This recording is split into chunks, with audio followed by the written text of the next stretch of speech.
I think what made that team so good was that we were a lot older. I was an Army veteran. Jim Paxton was an Army veteran. We had another player, Ray Derringer, who had dropped out of school for a year or two. Jim Palmer had played in the Industrial League. We were older, more mature, more physical. And it goes to show, Mike, when you talk today about red shirt, well, we were all red shirted, not by design, but we complemented each other very, very well. We had the big center, Bill Ewell, Palmer at 6'8", 6'9", at the other forward, Jim Paxton, 6'6", really good shooter. Myself, a guard at 6'4", and Ray Derringer was our trigger man, our point guard. Probably the highlight of my college career was beating Kentucky at Kentucky in their invitational tournament. I don't think they had ever been beaten there in that tournament, and I mean, we killed them. We had them down 20 with 5 to go, and we came back to the city of Dayton, and we were like rock stars. I mean, we had parades, people were applauding.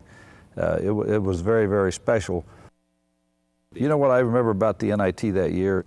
Dayton basketball has always been first class. We've traveled first class, and we stayed in first class places.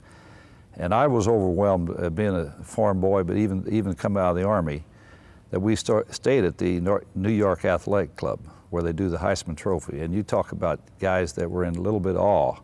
I had my first shave with the razor and my nails done at the New York Athletic Club, and it was classy, to say the least. And that's something I'll always remember.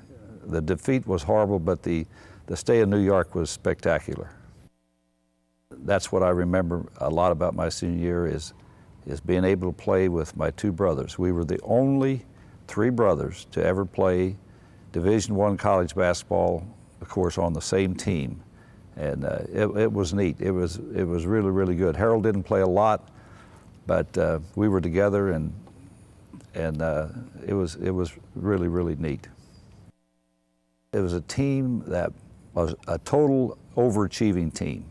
We were probably the smallest team in Dayton's history to go to the NIT. Jack McCarthy was 6'6", maybe. I was 6'4" at a forward. Frank Case, a guy that is also a Hall of Famer out of here, was 6'2" at a forward. My brother Terry was 6'1" maybe, and Donnie Lane was 6 foot.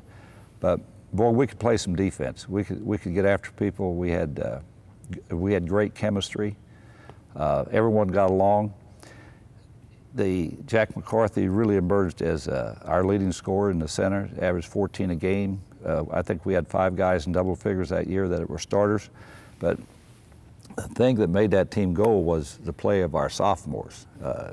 Frank Case, unbelievable shooter. When we went to the NIT, and we'll get to that, he was spectacular in New York, and he was from New York. Donnie Lane had a good year, but Brother Terry, no one thought he would start. He became really a great defensive player. And the other sophomores on that team was Hank Josephic and a kid named Joe Cannelli, who was a backup center to Jack McCarthy.